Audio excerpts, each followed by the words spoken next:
Now, hundreds of the country's top marketing personnel are due to gather in Dublin this morning to listen to the wisdom of Adam Morgan, author of the seminal book Eating the Big Fish and of his latest title, A Beautiful Constraint.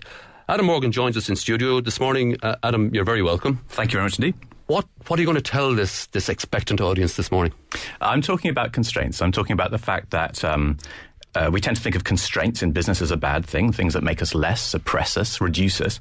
But in fact, all the evidence is that they are vital forces for fresh thinking and new thinking and can be very important to us.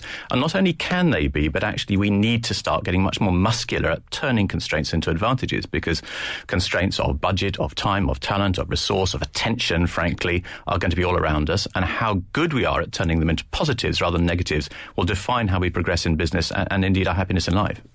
Now, to somebody running a small business or a medium-sized business, driving in the car, listening to you this morning, who has a headache of little money and few personnel, what does that actually mean? So what it actually means is, first of all, one needs to recognise this is about nurture, not nature. And actually it's about having a series of strategies to help you and a team move from feeling like a victim of a constraint to a place where you can be more transformative of a constraint. And recognising that your initial reaction is to feel like a victim is a perfectly normal one, but you've got to move you and your team. The second thing is to actually recognise that instead of the power of a constraint comes from not limiting your ambition in the face of the constraint, but actually increasing the ambition. It's about having a bold ambition linked to a constraint that unleashes the power of it. So I'll give you an example of a relatively small business, which is the online furniture retailer Made.com. Made.com decided last year that they wanted to exhibit at the world's most prestigious furniture show in Milan, but they couldn't afford the exhibition fee. So the question that propelled them, if you like, to make something beneficial out of the constraint was, how do we exhibit at the most prestigious furniture show in the world when we can't afford an exhibition hall? And that led them to think, if we can't afford an exhibition hall, let's find 4 fans who've got apartments in Milan. Let's exhibit in those apartments, as fans of those apartments. They exhibited for 4 days in each of those apartments. They got 1,000 visitors in 4 days. They were the stars of the show. That constraint forced them to think in a more interesting way about what they did because they harnessed the ambition to it.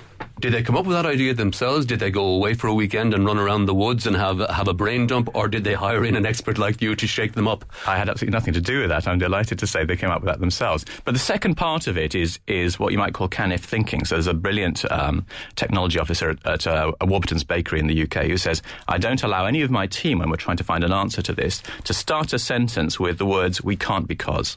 They have to start a sentence with, we can if. And what that means is 3 things. First of all, you always keep the conversation around how we can solve this problem as a team, rather than whether we can solve the problem as a team. Secondly, you keep optimism and inquisitiveness alive in the conversation, and keeping optimism alive is obviously key. It decays very quickly. And third, the story it tells about ourselves as a culture is that we are people who find answers rather than we are people who create problems. So how you answer that ambitious constraint is as important as framing it in the right way. Is this down to, no matter how small the size of the team or large, is this down to 1 or 2 key leaders just basically continuing that prompting, that pushing, or can you bring a whole team along to start thinking in that way?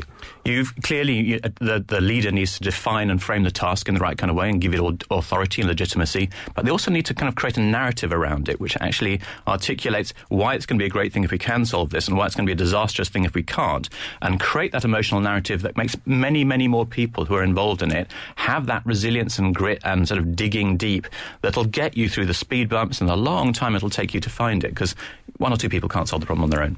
Now, you're only in the country a couple of hours, but you think you've identified a charismatic Irish small business person who may sum up what you're talking about here. Yeah, so my kind of question is, and we all kind of understand that necessity is the mother of invention, but somebody expressed this very nicely a couple of days ago, and they said, I had to be creative because I didn't have big budgets, and this is a small business owner and a marketer themselves. So my question is this A, David Ogilvy, is it B, Michael O'Leary, or is it C, Matress Mick? And the answer is it's Dublet's very own Matress Mick, who is, I have to say, one of those brilliant marketers I've ever come across, and ought to win every award that the Marketing Society hands out this year.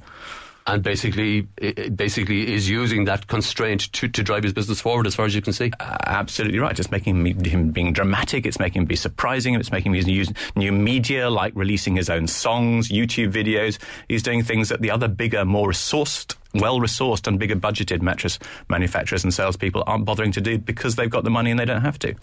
Now, you were the person who gave challenger brands its momentum. It's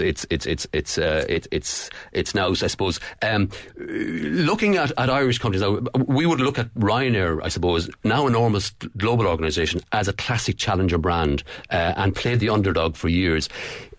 Is it reinventing itself in a challenging way, or are there small airline companies out there that you think now could challenge it?